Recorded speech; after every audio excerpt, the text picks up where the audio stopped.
E aí, galerinha, como é que vocês estão? Estão preparados para mais uma revisão de física?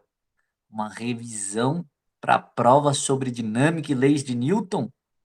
Então, bora lá! Então, bora, me segue que eu estou compartilhando com você agora a minha tela. Espera aí, um minutinho que vai aparecer para você agora. Olha aí. Então, você sabe que na nossa provinha vai cair tipos de força e, é claro, leis de Newton. Então, não vamos, é claro, deixar de treinar. Tem a revisão, mas é necessário que você, sozinho, resolva os exercícios que nós fizemos em sala, os exercícios propostos. Resolva todos. Se você conseguir fazê-lo sozinho, então você está preparado para essa prova, preparado para gabaritar tudo. É isso. Vamos lá, galerinha? Não se limite à revisão. Vamos começar então por tipos de força. Nós estudamos primeiro a força-peso. Força-peso era uma força de origem gravitacional responsável pela queda dos corpos, né? A força-peso, ela é proporcional à massa do corpo e à gravidade que esse corpo tem, não é isso?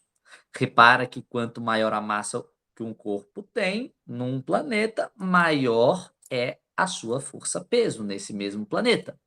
Da mesma forma, quanto maior a gravidade de um local, maior vai ser o peso nesse local.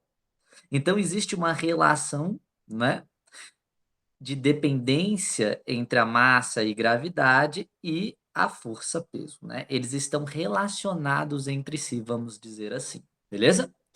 E aí, repara só, o peso, do ponto de vista de um observador que sente a força, ele é sempre vertical para baixo. Então, eu sinto aqui no Brasil, eu sinto uma força de atração gravitacional vertical para baixo. Se eu tentar pular, eu vou ser atraído verticalmente para baixo aqui no Brasil. Mas se eu for para o Japão, eu ainda vou sentir uma força vertical para baixo.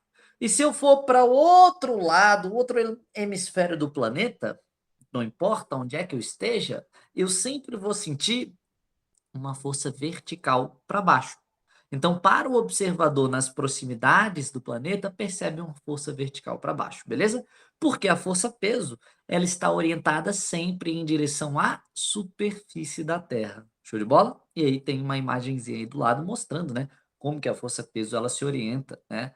Aí e aí nós percebemos que ela aponta para a superfície da Terra. Show de bola.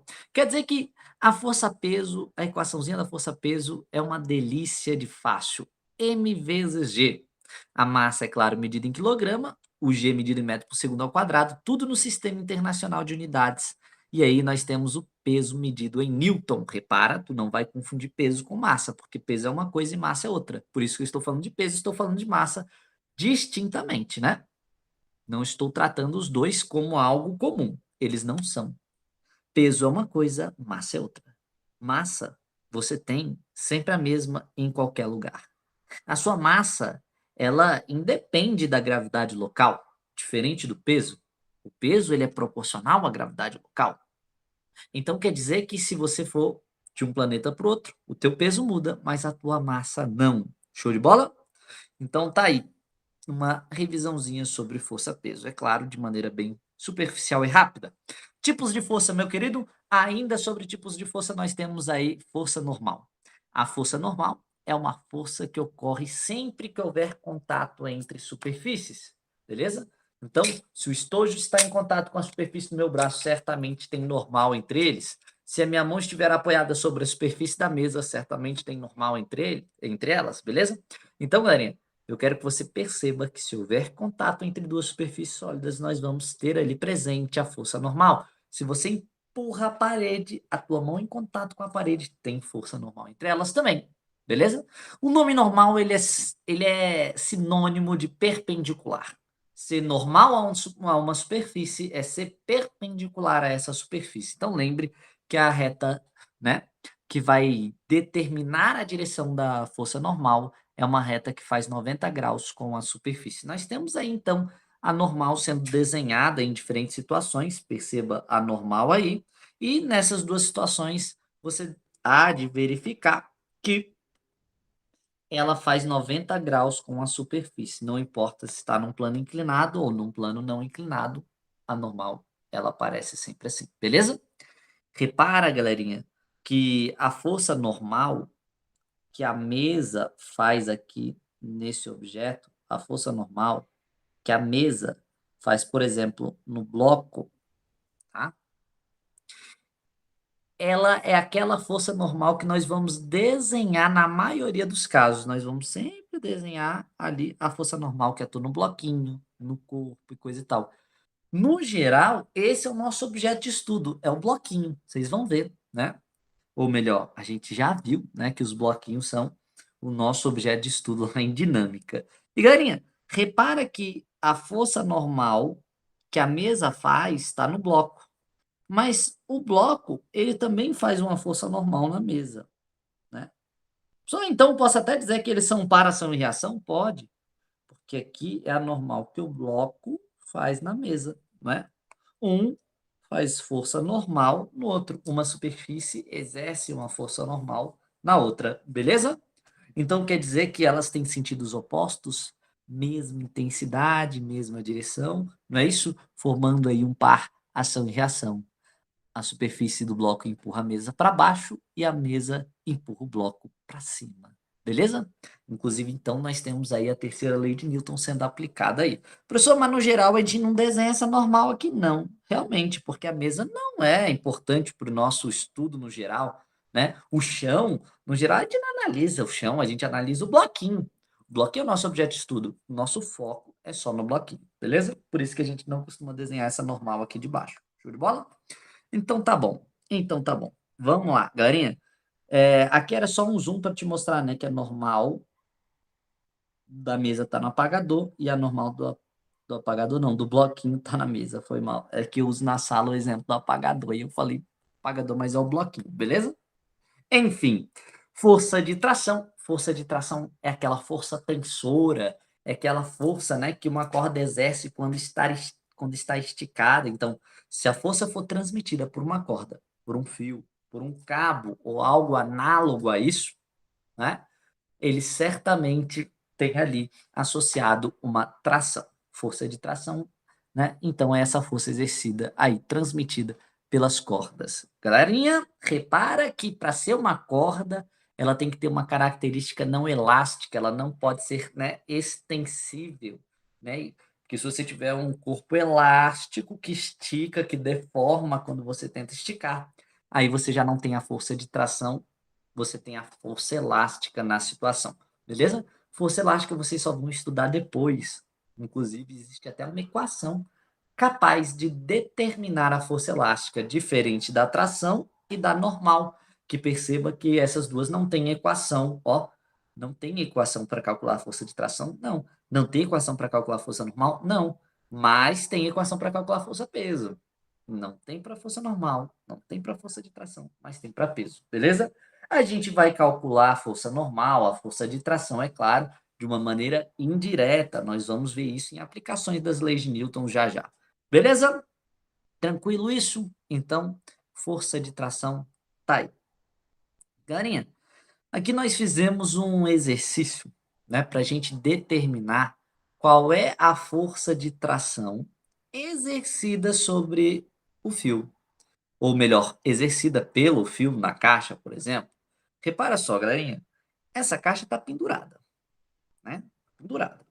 Ela está pendurada, ela está em repouso. Se ela está em repouso, aí nós pensamos, bom, isso deve ser uma situação de primeira lei de Newton, que se você lembra bem, a primeira lei de Newton diz que todo corpo deve permanecer no seu estado de movimento, a não ser que uma resultante externa atue sobre ele. Mas se ele permaneceu em repouso, então quer dizer que não tem resultante externa. Quer dizer que a força resultante é zero. Quer dizer que se eu somar vetorialmente essas forças, tem que dar zero, professor? Sim.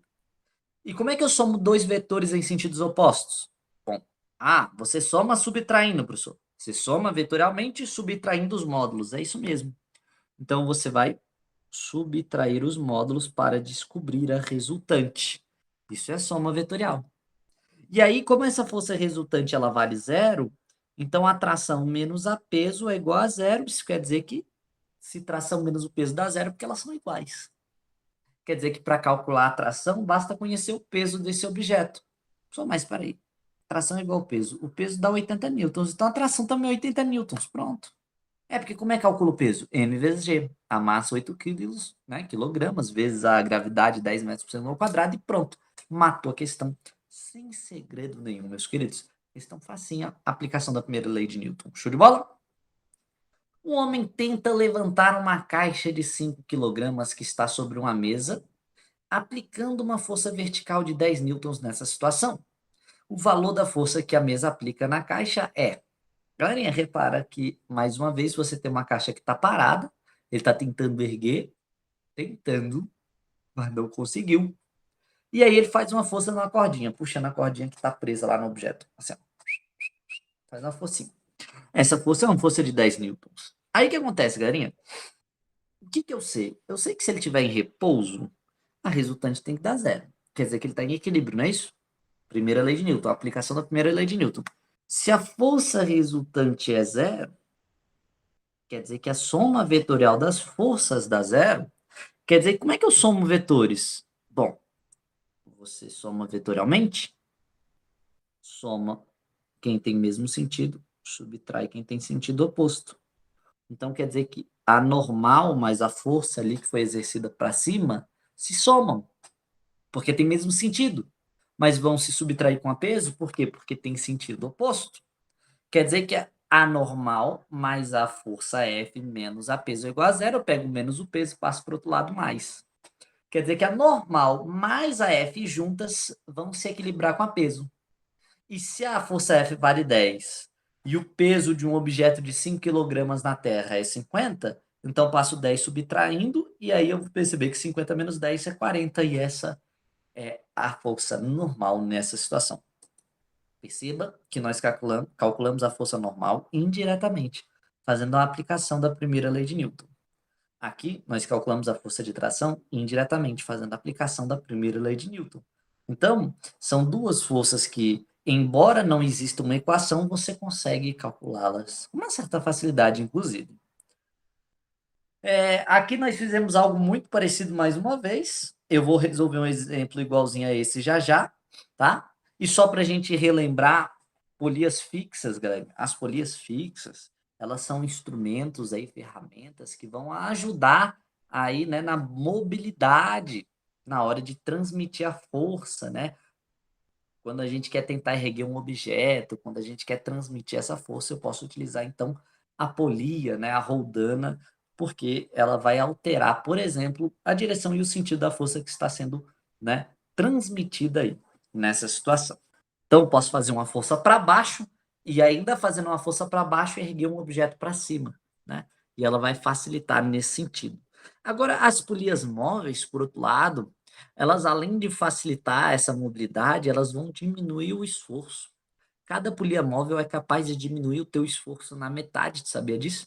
Então quer dizer que se você quer erguer um objeto de 800 newtons e colocar 3 polias móveis, porque perceba que só 3 aí no meu desenho podem se mover, já que uma está fixa no teto. Então essa aqui ela não diminui o esforço, mas ajuda na mobilidade, né? Ajuda só na junção aí desse arranjo, vamos dizer assim. E perceba que as 3 polias móveis, porque se eu der corda, elas vão descer, se eu puxar a corda, elas vão subir, de fato, vão se mover, elas vão, cada uma diminuir o esforço na metade. Então, se você pegar, ó, tem uma massa que tem 800 newtons de peso, a primeira vai diminuir na metade esse, né, esforço, e aí eu vou ter que exercer uma força só de 400 newtons, mas eu tenho uma segunda polia que também divide na metade. Chega a 400 newtons nela, ela divide na metade e diminui para 200 newtons. Chegando na terceira polia, somente 200 newtons e ela diminui na metade de novo, né?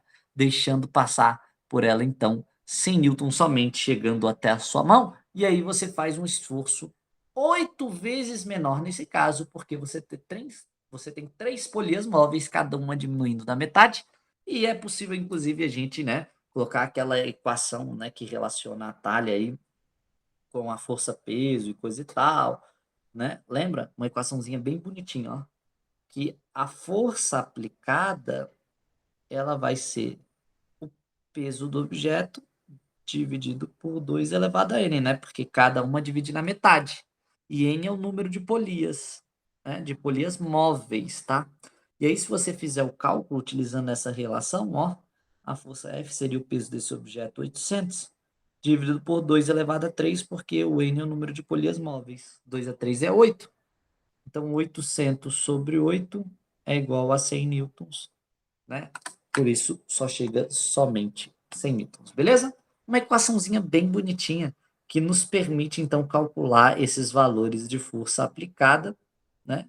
E força que vai ser transmitida até o objeto. Você aplica 100 newtons e no final, né, chega a 800 newtons no objeto que se quer erguer. Olha que coisa linda. Esse é o arranjo, então, dessas polias móveis juntos aí, daquela polia fixa lá em cima, a quarta polia. Beleza?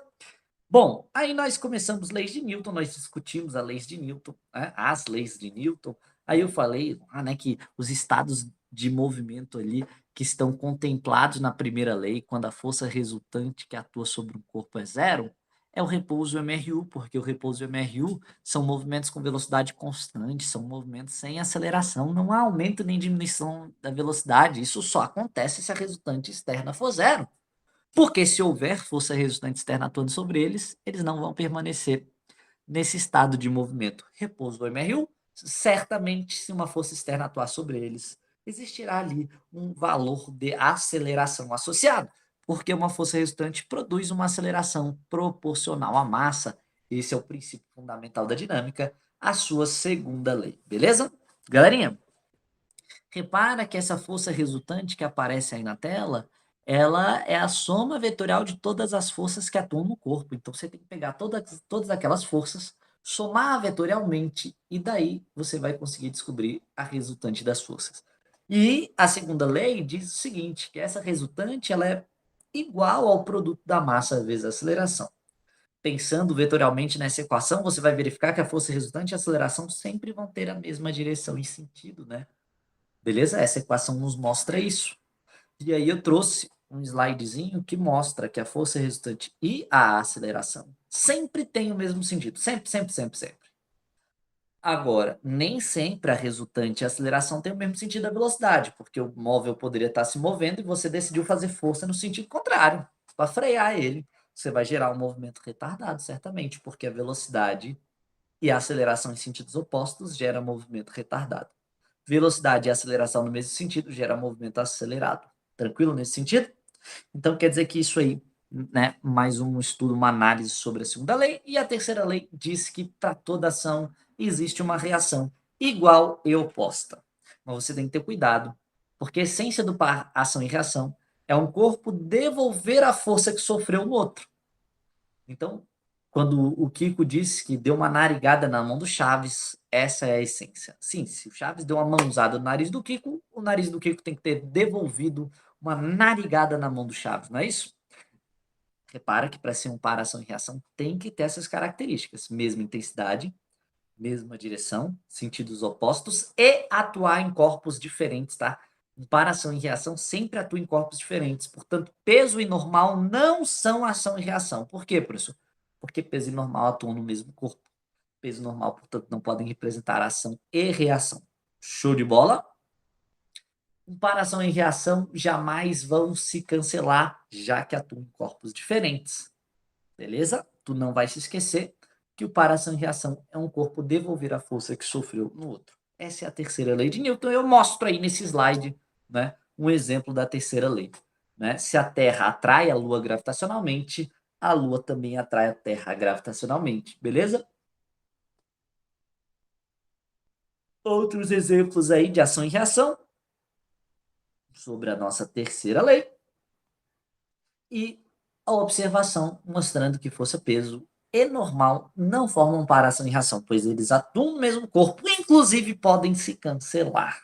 Né? Tudo vai depender da situação. A peso e a normal aqui elas não se cancelam, mas aqui elas se cancelam. Esse aqui, galerinha, é o plano inclinado que vocês só vão estudar lá na primeira série. Show de bola? Então, por enquanto, o que nos importa é que esses dois não formam paração e reação. Aí eu trouxe uma questãozinha para nós fazermos juntos aqui. Determine a força normal que atua sobre essa bola pendurada, considerando que ela tem uma massa de 80 quilogramas e a massa que está pendurada ali tenha somente 15 quilogramas. Então, como é que eu vou calcular a força normal que atua sobre essa bola de metal, galerinha? Repara, primeira coisa, toda vez que ele pergunta uma força em específico, você tem que desenhar as forças que atuam nos corpos. Repara que aqui, se ele tem massa, certamente tem força-peso.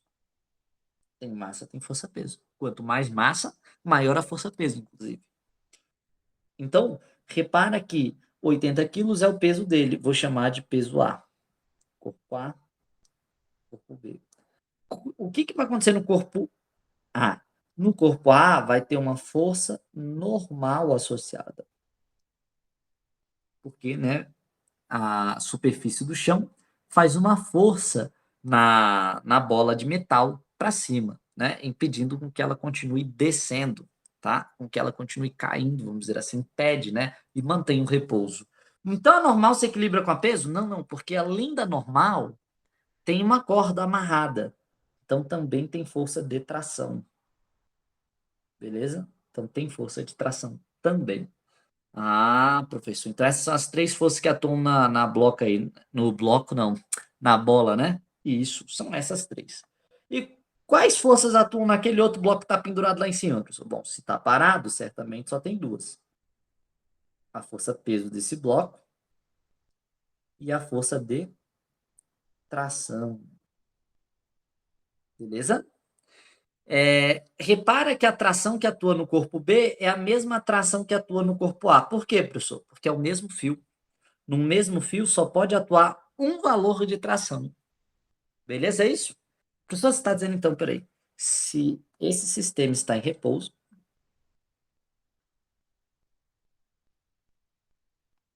isso quer dizer que a força resultante sobre ele é zero. E se a força resultante sobre o corpo é zero, então posso dizer o seguinte, que a força resultante em A é o quê?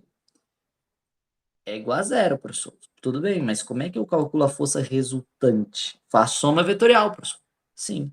A soma vetorial, você soma quem tem o mesmo sentido e subtrai quem tem sentido oposto. E aí, né, eu poderia fazer assim, ó, normal mais tração, menos a peso que tem sentido oposto. Tudo isso tem que dar quanto? Tem que dar zero, professor, porque isso é resultante das forças. Tem que dar zero. Aí, eu posso pegar esse peso que está subtraindo e passar somando. Então, quer dizer que a normal mais a tração juntas é que vão se equilibrar com o peso. As duas juntas para cima se equilibram com o peso. Professor, mas ele pediu foi a normal. Ele não pediu nada aí de normal mais tração, só pediu normal. Então, para calcular normal, é o peso de A menos a tração. Pergunta, você sabe a tração? Não, porque ele não deu. Ah, professor, mas se você olhar ali no cantinho, você vai perceber o seguinte, professor, que a peso de B é igual a tração.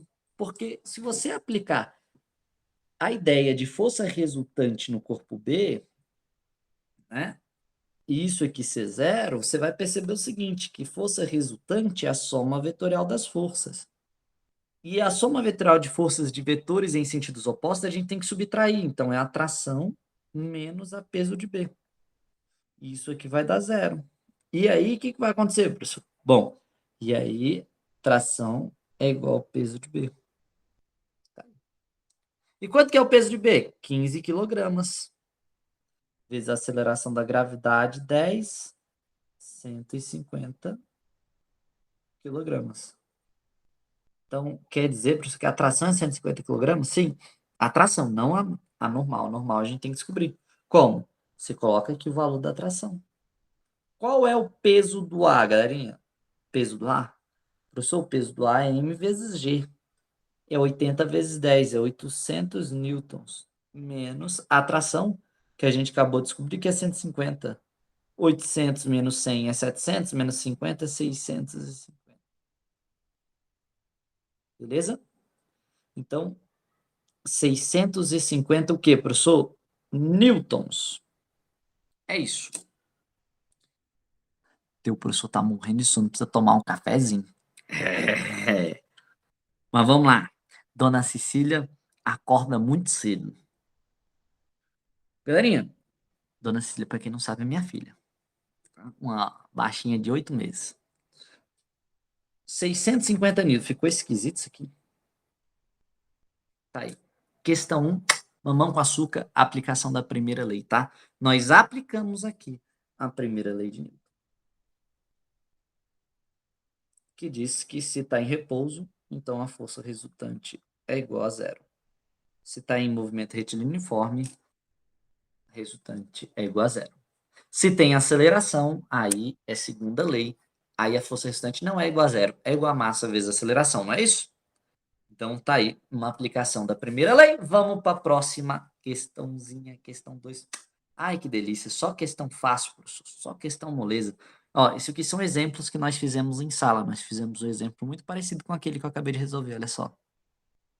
Nós fizemos um exemplo muito parecido com o que a gente vai resolver agora, olha só. Nós fizemos vários exemplos, né? Fora as questões do livro que nós já fizemos. Show de bola? Você está mais do que preparado, meus queridos. Vocês estão afinadíssimos para prova. É isso, é isso. É só, né, botar para lascar aí na prova. Olha só, galerinha. Então vamos lá. Ele pediu a força que um bloco faz no outro. Determine a força que um bloco faz no outro. Toda vez que ele pede uma força específica, o que você faz?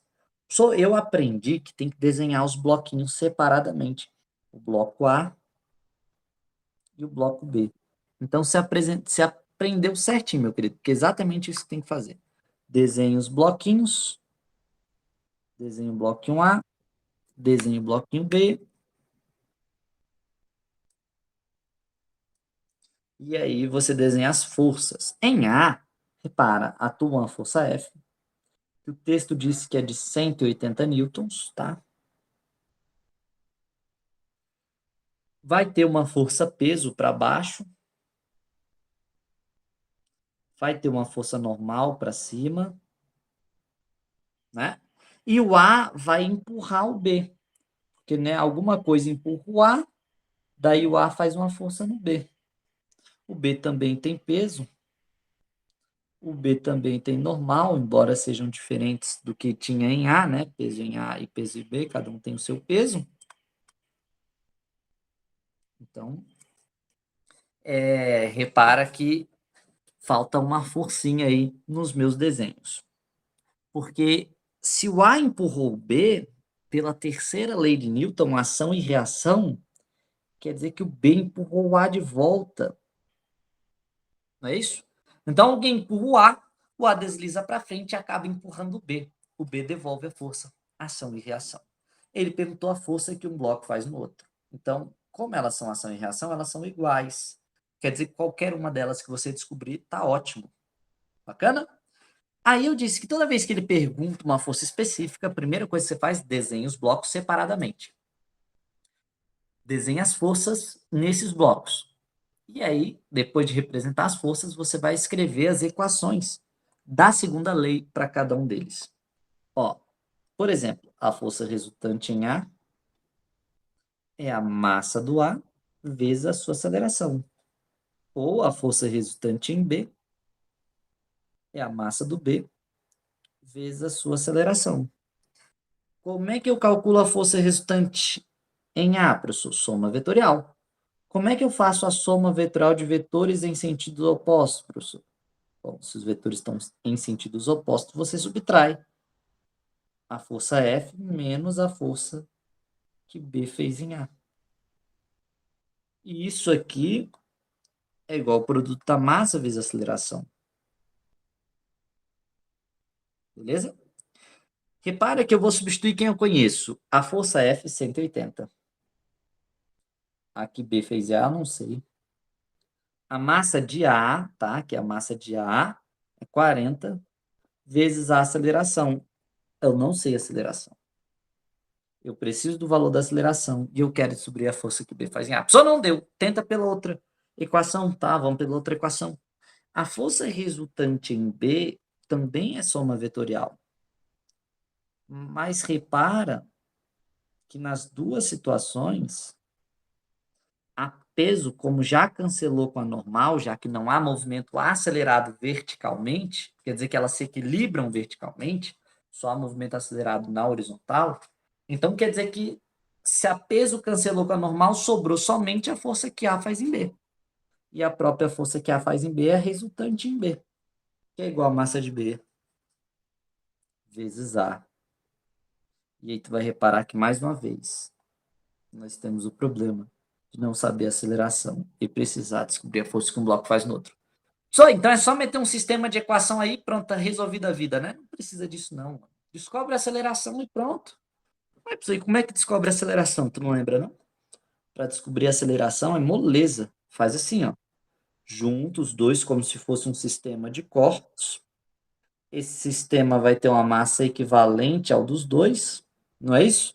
Ou seja, vai ter 60 quilogramas, sofrendo a força externa, essa única força externa, aí vamos dizer assim, de 180 newtons. Apesar de você saber que, né, existe peso normal, você sabe que a peso vai cancelar com a normal, né? Vou desenhar aqui o peso normal, só que elas vão se cancelar aí, beleza? Por não estar em equilíbrio. Tá, professor, e aí o que eu faço? Bom, aí que você desenhou os dois corpos como se fossem um só, você vai reparar que só tem a força F atuando sobre eles dois, que vai fazer os dois deslizarem juntos. Por isso que eu junto eles. Porque se você empurrar, o A empurra o B e eles deslizam sempre juntos, como se fosse uma coisa só. Então eu juntei.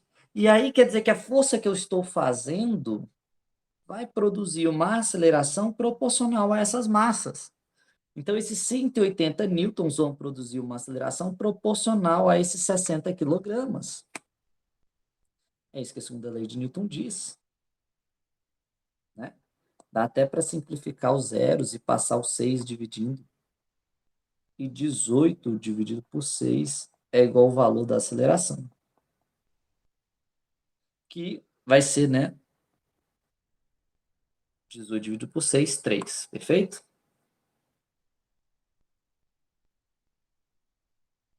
Três metros por segundo ao quadrado. Isso aqui é aceleração. É claro que não foi o que ele pediu, mas você vai pegar esse valor de aceleração e vai jogar onde? Vai pegar esse valor de aceleração e vai jogar aqui, ó. Ou aqui. No mais fácil. Eu só vou usar a segunda. A segunda é muito mais fácil, ó.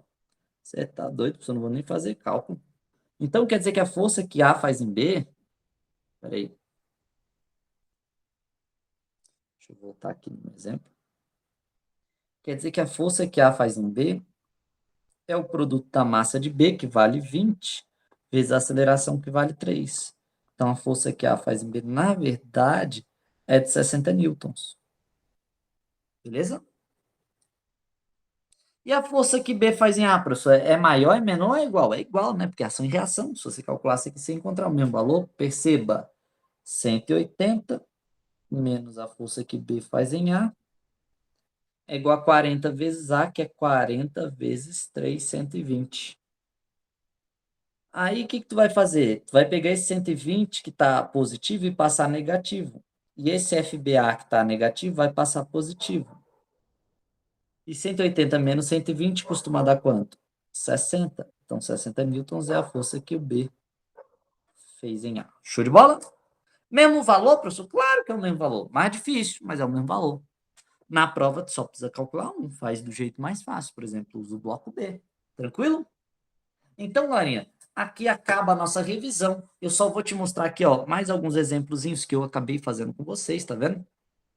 Todos eles são extremamente relevantes para a prova, então não deixe de resolver nenhuma das questõezinhas que eu fiz com vocês em sala, porque elas vão estar na tua prova. Um grande abraço, meus queridos, e até a prova. Faça uma ótima prova. Até semana que vem. Grande abraço.